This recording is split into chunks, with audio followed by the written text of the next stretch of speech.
வெளியூர் பயணமா? ரிசர்வேஷன் கிடைக்கலையா? படிக்கட்டு ஏறி இறங்க ரொம்ப சிரமமா இருக்கா? டிராப் டாக்ஸி புக் பண்ணுங்க. ஒரு வழி கட்டணம் மட்டுமே. டிராப் டாக்ஸி, எங்கும் எப்போதும். மாண்புமிகு அமைச்சர் அண்ணன் மூர்த்தி அவர்களே, மாண்புமிகு அமைச்சர் திரு அன்பில் மகேஷ் பொய்யாமொழி அவர்களே, மாவட்ட கழக செயலாளர்கள் அண்ணன் தளபதி அவர்களே, அண்ணன் மணிமாறன் அவர்களே, சட்டமன்ற உறுப்பினர் அண்ணன் வெங்கடேசன் அவர்களே, அண்ணன் பூமிநாதன் அவர்களே, மாநகரத்துடைய துணை மேயர் அண்ணன் நாகராஜ் அவர்களே, பிரதம பேராயர் அப்போஸ்தலர் திரு டேவிட் பிரகாசம் அவர்களே, தலைவர் திரு பிஷப் கேபி எடிசன் அவர்களே, பொருளாளர் பாஸ்டர் ஜான்சன் பாண்டியன் அவர்களே, துணை பொதுச் செயலாளர் பாஸ்டர் ஜோயல் சேகரன் அவர்களே, இணை செயலாளர் பாஸ்டர் ஜோ டேவிட் அவர்களே, மதுரை பேராயர் தலைவர் பிஷப் டெட்லி தங்கையா அவர்களே, பாஸ்டர் சசி சுகாதியா அவர்களே, பாஸ்டர் இஸ்ரேல் டேனியல் அவர்களே, திரு மேனுவல் ஜெயராஜ் அவர்களே, திராவிட முன்னேற்ற கழகத்துடைய இளைஞரணியினுடைய மாநில துணை செயலாளர் திரு ஜிபி ராஜா அவர்களே, சகோதரர் இன்பா ரகு அவர்களே, தலைமை செயற்குழு உறுப்பினர் அண்ணன் சாமுவேல் செல்லப்பாண்டியன் அவர்களே, மாநகராட்சி சுகாதார குழு தலைவர் அண்ணன் ஆத்திக்குளம் ஜெயராஜ் உள்ளிட்ட வந்திருக்கக்கூடிய அனைத்து உள்ளாட்சி அமைப்புகளுடைய பிரதிநிதிகளே, பகுதி கழக செயலாளர் சகோதரர் மதன் செல்வம், வட்ட செயலாளர் பாலசிவகுமார் உள்ளிட்ட வந்திருக்கக்கூடிய கழக நிர்வாகிகளே, கழக இளைஞரணியினுடைய மாவட்ட அமைப்பாளர் சகோதரர் இளங்கோ உள்ளிட்ட வரவேற்பளித்த அனைத்து அணிகள், இளைஞரணி உள்ளிட்ட அனைத்து அணிகளுடைய நிர்வாகிகளே, கழகத்துடைய மூத்த முன்னோடிகளே,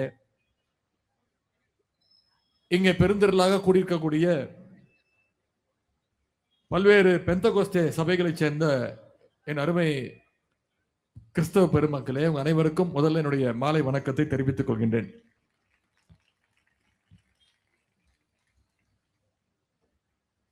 எஸ்பிசி பெந்தகோஸ்து சபை சார்பாக மதுரை மாநகரத்தில் நடைபெறுகின்ற இந்த கிறிஸ்துமஸ் நிகழ்ச்சியில் கலந்து கொண்டு உங்களை எல்லாம் சந்திப்பதில் நான் மிகுந்த மகிழ்ச்சி அடைகின்றேன், பெருமை அடைகின்றேன். முதல்ல உங்க அத்தனை பேருக்கும் என்னுடைய அட்வான்ஸ் இனிய கிறிஸ்துமஸ் தின வாழ்த்துக்களை தெரிவித்துக் கொள்கின்றேன். Merry Christmas to everybody here. கிறிஸ்துமஸ்னாலே colourful lights, stars, Christmas tree, தோரணம்னு அந்த இடமே கொண்டாட்டமாக இருக்கும். இன்னைக்கு இந்த இடமும் அப்படிதான் கொண்டாட்டமாக மகிழ்ச்சியாக நாம் அத்தனை பேரும் இங்க கூடியிருக்கின்றோம். உங்க ஒவ்வொருத்தருடைய முகத்தை பார்க்கும்போது உங்களுடைய அன்பும் மகிழ்ச்சியும் ஒரு சேர தெரிகின்றது. குறிப்பா இங்க இருக்கக்கூடிய கிறிஸ்தவ சகோதர சகோதரிகள், நீங்க என் மேல காட்டுகின்ற ஒரு தனி பிரியம், தனி பாசம் என்னை மிகவும் நிகழச் செய்கிறது. இன்றைக்கு இந்த நிகழ்ச்சிக்கு துணை முதலமைச்சராக மட்டுமல்ல, திராவிட முன்னேற்ற கழகத்துடைய ஒரு இளைஞரணி செயலாளராக நான் பங்கேற்பதில் நான் மகிழ்ச்சி அடைகின்றேன். ஏன்னா கிறிஸ்தவ கொள்கைகளுக்கும் திராவிட இயக்க கொள்கைகளுக்கும் மிகப்பெரிய வித்தியாசம் எதுவும் கிடையாது, வேறுபாடு கிடையாது. ரெண்டுமே எல்லா நேரத்திலையும் மனித நேயத்தை, அன்பை, சமத்துவத்தை தான் அடுத்தவங்க கிட்ட காட்டணும், அடுத்தவங்க கிட்ட போதிக்கணும் அப்படின்னு வலியுறுத்துது. உலகத்துடைய எல்லா அதிசயங்கள்லையும், எல்லா நாடுகள்லையும், எல்லா மக்களாலையும் ஒருவருடைய பிறந்த நாள் இவ்வளவு மகிழ்ச்சியோடு கொண்டாடப்படுதுன்னா அது இயேசு கிறிஸ்துவுடைய பிறந்த நாள் தான்.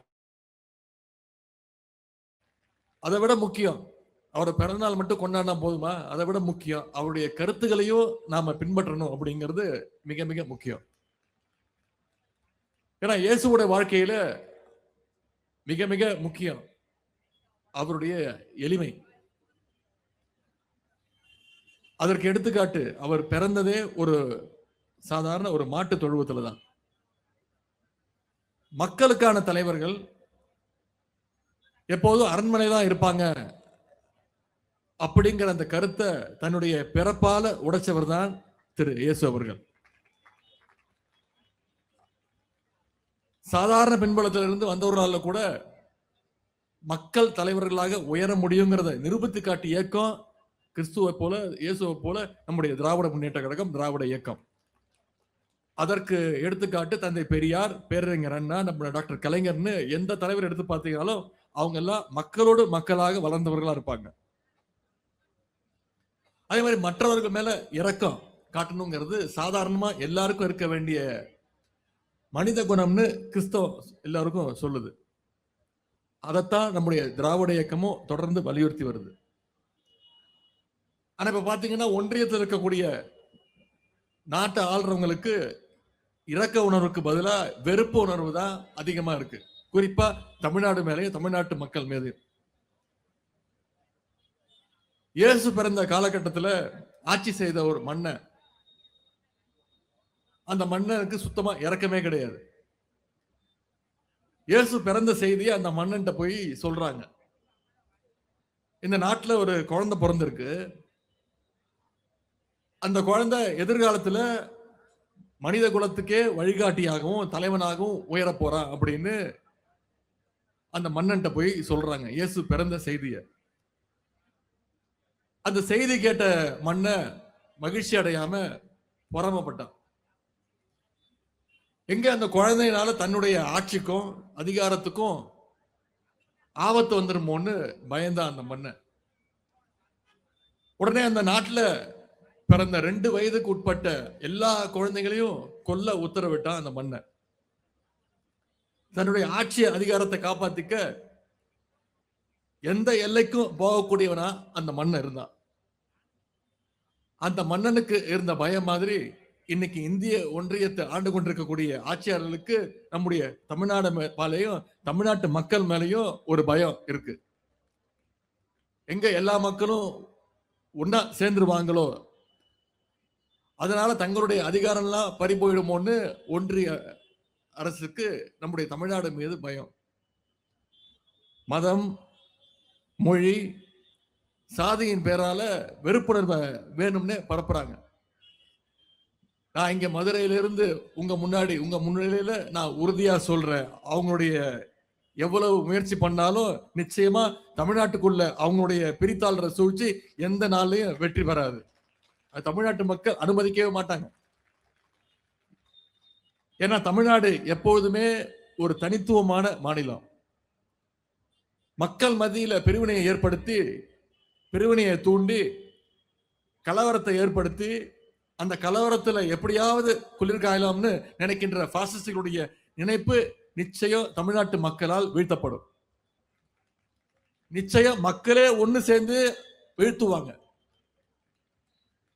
இயேசுவோட வாழ்க்கையில நம்ம கத்துக்க வேண்டிய இன்னொரு முக்கியமான விஷயம் அது ஷேரிங், பகிர்ந்து கொடுக்கணும்.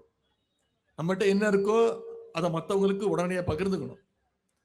அந்த வழியில தான் நம்முடைய திராவிட மாடல் அரசினுடைய முதலமைச்சர் எல்லோருக்கும் எல்லாம் அப்படின்ற ஒரு ஆட்சியை நடத்திட்டு வராரு. ஆனா ஒன்றிய அரசுக்கு பாத்தீங்கன்னா அந்த ஷேரிங்ல சுத்தமா விருப்பம் கிடையாது. ஷேரிங்னாலே அவங்களுக்கு பிடிக்காது. தமிழ்நாட்டில இருந்து அதிக வரி வசூல் பண்றாங்களே, அதை பகிர்ந்து கொடுக்குறாங்களா அப்படின்னு கேட்டீங்கன்னா கிடையாது, நிச்சயம் கிடையாது. மற்ற மாநிலங்களுக்கு அதிகமாகவும் தமிழ்நாட்டுக்கு கம்மியாகவும் கொடுக்குறாங்க. இருந்தாலும் நம்முடைய முதலமைச்சர் அவர்கள் தமிழ்நாட்டு மக்களுக்கு என்னென்ன தேவையோ அதை தேவை அறிந்து சரியாக செய்து வருகின்றார் நம்முடைய முதலமைச்சர் அவர்கள். அதனாலதான் இன்னைக்கு இந்தியாவிலே சிறந்து விளங்குகின்ற மாநிலங்கள்ல நம்பர் 1 இடத்துல நம்முடைய தமிழ்நாடு இன்னைக்கு இடம்பெற்றிருக்கு. பாசிஸ்டுகள் எவ்வளவு கொடுமைகளை செஞ்சாலும் அதையெல்லாம் தாங்கிக் கொண்டு தமிழ்நாட்டுடைய தனித்தன்மையை, மத சார்பின்மையை நம்முடைய திராவிட முன்னேற்ற கழகமா இருந்தாலும் சரி, நம்முடைய திராவிட மாடல் அரசாக இருந்தாலும் சரி நிச்சயம் காப்பாத்தும், எந்த நேரத்திலையும் காப்பாத்துன்ற உறுதியே இங்க நான் உங்ககிட்ட அளிக்கின்றேன்.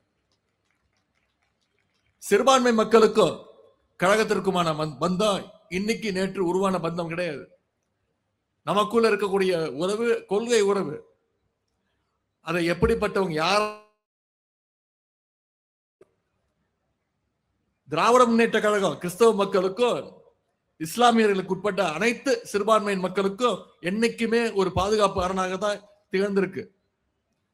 குறிப்பா இந்த 4.5 வருஷத்துல பல்வேறு திட்டங்களை நம்முடைய அரசு, நம்முடைய முதலமைச்சர் அவர்கள் செஞ்சு கொடுக்கிறாரு.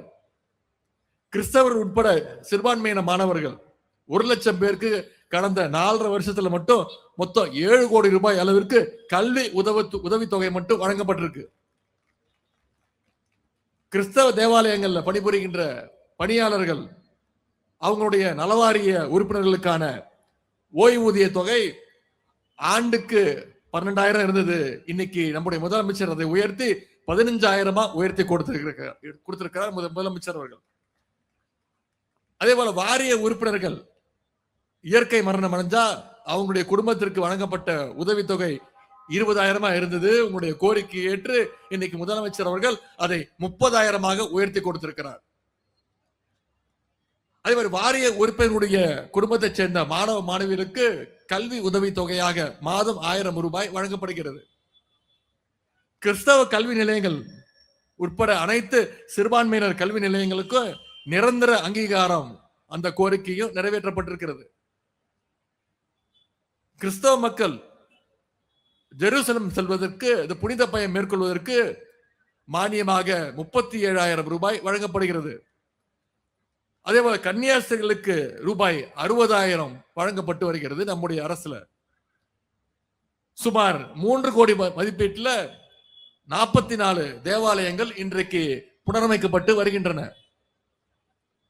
இன்றைக்கு இந்த மேடையிலும் சென்ற ஆண்டு கோயம்புத்தூர்ல கோரிக்கைகள்லாம் வச்சாங்க. அந்த கோரிக்கைகள்லாம் இன்னைக்கு ஒவ்வொன்றா நம்முடைய அரசு நிறைவேற்றிட்டு வருது. இன்றைக்கு இந்த மேடையிலும் பல கோரிக்கைகள் வச்சிருக்கீங்க. நிச்சயம் உங்களுக்கு அந்த நம்பிக்கையை நான் கொடுக்கின்றேன். அடுத்த வருடம் இந்த கோரிக்கையை நிறைவேற்றிவிட்டு உங்களை எல்லாம் தைரியமாக இதே கிறிஸ்துமஸ் விழாவில் சந்திப்பேன். இப்படி சிறுபான்மையின மக்களுக்கு நம்முடைய திராவிட மாடல் அரசு என்றைக்கும் பக்கபலமாக இருக்கும். நீங்களும் நம்முடைய அரசுக்கு என்றைக்கும் பக்கபலமாக இருப்பீர்கள் என்ற நம்பிக்கை எனக்கு இருக்கிறது. இன்னைக்கு கிறிஸ்துமஸை கொண்டாட, கிறிஸ்துமஸ் வாழ்த்துக்களை பகிர்ந்து கொள்ள நான் இன்னைக்கு உங்களை சந்திக்கிறதுக்கு இங்க வந்திருக்கேன். அதே மாதிரி ரம்ஜான் வந்துச்சுன்னா நீங்களும் நானும் இஸ்லாமிய சகோதரர்களை சந்திச்சு நம்முடைய வாழ்த்துக்களை பரிமாறிக்கொள்வோம். தமிழர்கள் அப்படின்ற உணர்வோடு பொங்கல் விழாவையும் நாம் அத்தனை பேரும் சேர்ந்து ஒன்னா கொண்டாடுவோம். இதுதான் தமிழ்நாடு. இதுதான் தமிழ்நாட்டு மக்களுடைய ஒற்றுமை. இந்த சகோதரத்துவம், சமத்துவம், சமூக நீதி, மதச்சார்பின்மை ஆகியவைதான் நம்முடைய தமிழ்நாட்டுடைய அடையாளங்கள்.